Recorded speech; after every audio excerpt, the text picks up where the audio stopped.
Hello and welcome to my channel. My name is Miss O and I've been a teacher for almost 18 years. My absolute favorite level to teach at is early childhood. The reason I love early childhood is because I believe in setting a strong foundation. If we set a strong foundation for our kids, they will be able to walk, to trot, to run, and to eventually soar. Today, I want to talk about parenting styles. The reason it's important to understand parenting styles is because they influence our children's social skills, their academic performance, their self-esteem, and their overall behavior in childhood and in adulthood. Okay, let me share a little bit about the background of these parenting styles. In the 1960s, a developmental psychologist called Diana Baumrind came up with 3 distinct parenting styles based on parents' expectations and the response of the children. A 4th style was added later on by other researchers. Authoritative. Parents set clear expectations for their children. There is two-way communication between parents and children. Parents are very open to hearing their kids' thoughts, but at the end of the day, parents are the ultimate decision makers.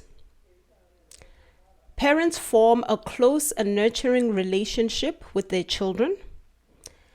They view mistakes as learning. In other words, these type of parents are not always trying to shield their children from making mistakes. The goal of these parents is for their kids to be responsible and disciplined. This parenting style is known as the gold standard of parenting. Reason being the way children respond. Children parented this way grow up to be confident, responsible, disciplined, and able to express their thoughts and opinions. They are also resilient, know how to assess risk, and they set high standards for themselves. My dad was a very good example of an authoritative parent. My dad was stern, but he never shouted, he never raised his voice. But his expectations were very clear. We knew what was expected of us, and we knew what the consequences would be if we did not abide by his rules. And sometimes instead of saying no, he would say, "Ga go tlhokagala," which means it's not necessary, which meant no. And we'd never challenge it, not like the way I see kids these days. A parent will say no and they will continue to nag, please, please, please. That didn't fly with my dad. We never even attempted that. I remember when I was in my salad days, around the age of 20, I had just finished university. I was living in Joburg. I was jabuling my life away, partying up a storm. I was working for about 6 months before I went on an exchange program, on a work travel program to America. And my dad had agreed to pay for half the administrative fees and for the flight and pocket money. I had a job like 9 to 5, and then I had another job at a call center in the evening. I had so much money. I probably partied most of the days out of the week. I did not save a cent for this trip. What my dad did was he paid the fees and then he bought my flight, but he gave me no pocket money. I hardly had any money. Lucky for me, I was going on this program with a friend and she had money.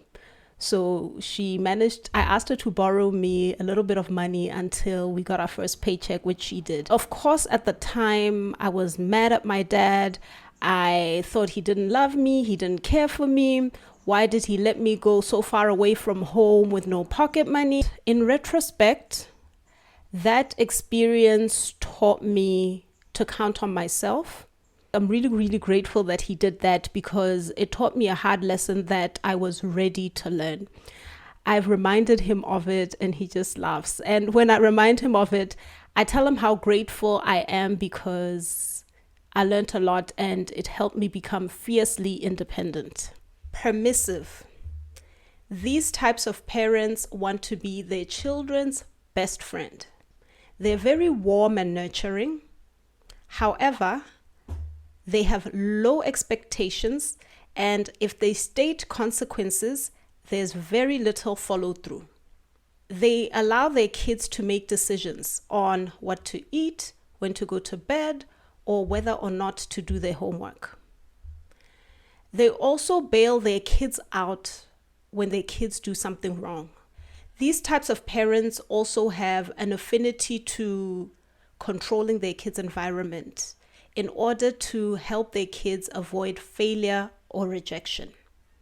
Children of permissive parents have no respect for authority or rules. They have poor academics.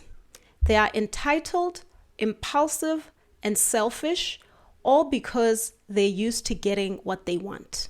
These kids are also at a higher risk of experiencing health problems. This could be depression, it could be obesity, all because they were not taught healthy habits at a young age. In my 18 years of teaching, I have seen it all. Kidiboni. You know, we teachers have seen it all as far as different types of parents, different types of parenting styles. I'm going to share an example of a child that I used to tutor whose mom was very permissive. She was an 8-year-old girl. In the afternoons, her mom used to drop her off at my house for us to have lessons. Her mom would, park her car, come out to say hi to me. And this little girl sat in the car, decided that she didn't want to come out, so she locked herself in the car. She did that on 2 occasions. On the first occasion, her mom and I sat outside of my house in the garden and just chatted for the entire hour. And then they went home. This little girl didn't come out of the car. The second time, after about 15 minutes, I just said to the mom, you know what? She's not going to get out of the car. If you're not going to take her out of the car, she's not going to get out of the car. So I think it's best you guys go home. Man, the things some kids get away with. I cannot imagine me being in her shoes, driving with my mom all the way from home across town to lock myself in the car. I wouldn't have done that. Never, ever. And this is where you see how parenting styles influence children's behavior. Children who understand rules, consequences, expectations don't behave in this way. After our lesson and we'd walk out of the house, her mom would have like a sling bag on her shoulder, and she would go into her mom's bag and take out her mom's phone. I watched this happen a couple of times and didn't say anything. I think on the third occasion, I said to her, you don't just go into your mom's bag, you ask first. A woman's bag is private. You don't go into a lady's bag, whether she's your mom or not. This is your mom's private property. Please ask. And from then onwards, her mom would insist that she asked for the phone. And eventually, actually, her mom stopped giving her phone. Her mom would tell me that when she dropped her off at the drop-off zone at school, there were days that she would just throw tantrums and not want to go into class. So her mom would walk her to class and ask the teacher if she could sit in the corner for a while until she calms down. She was 8 years old.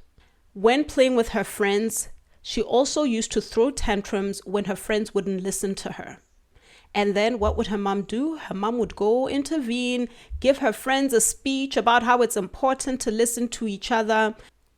After having a few arguments with her friends, her mom decided, she told me this, that she decided that every 30 minutes she would go outside just to make sure that they were okay and that they weren't getting into fights. I used to tell this mom, her daughter was this way because there was no consequences. I felt like her mom gave her too much leeway.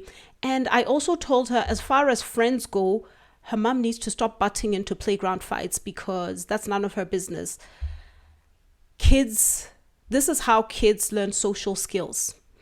And one thing I will tell you about children are mean because children are honest. If you are selfish, if you want your way all the time, nobody's going to like you. There are a lot of kids who are unlikable, not because they're particularly unlikable people, but because they're so used to getting their way and not compromising. Their friends don't want to put up with it. So how we parent actually also influences how our kids are received by other children, and not just in childhood age, but in adulthood as well. Because what you learned as a child, you are going to carry on into adulthood. Authoritarian. These types of parents operate with strict rules, no flexibility, no negotiation. They expect obedience. Children are to be seen, not heard. They hold very high standards for their children with no flexibility. They don't tolerate mistakes, and any mistakes made are met with punishment. They are disciplinarians. Children of authoritarian parents are well behaved at home, but they might rebel in other environments. They are shy, they are socially awkward, they have difficulties making their own decisions because they have never been given the opportunity to. They may have anger issues because of all that pent-up frustration, and honestly because they've never been taught to self-regulate or taught to express their feelings. They may rebel against authority as adults, and they have higher instances of depression and substance abuse. The three parenting styles I just mentioned, authoritative, permissive, and authoritarian, are the initial parenting styles that Diana Baumrind came up with in the 1960s. The following one is the one that was added later on, and this is uninvolved, neglectful. These type of parents are hands-off. Children are autonomous, independent, free as a bird. These types of parents attend to basic needs like food, housing, clothing, but they are physically and emotionally unavailable. These are the types of parents who don't show up to school. They have low or no expectations. There's limited communication between parent and child. Sometimes parents like this have mental or substance abuse issues. Children of neglectful parents experience academic challenges. They are resilient, they are independent, they have low empathy, they have problems forming healthy, nurturing social relationships. They are rebellious, which can lead to criminal behavior. That's parenting styles. What type of parent are you? The role of parents is to ready their children for independent life, to have their kids emotionally, physically, and mentally ready. There is no perfect parent, even if you follow the gold standard to a T, because there are other things that influence your children. Environment outside of the home, innate personality, and things that they learn on their own as adults. Every parent's objective should be to lay the best foundation that they can for their children, which is why I wanted to share parenting styles. For me, parenting styles didn't only teach me to understand how children behave, but honestly, it helped me understand myself. Being a teacher and learning everything that I've learned allowed me to go back into my childhood, to look at my parents, the way they parented, and how it influenced my thinking and my behavior. it allows you to go back into your history and to get a deeper understanding of yourself. I have really strong opinions on parenting because I really, really love our kids, and I want us to set them up to have great lives.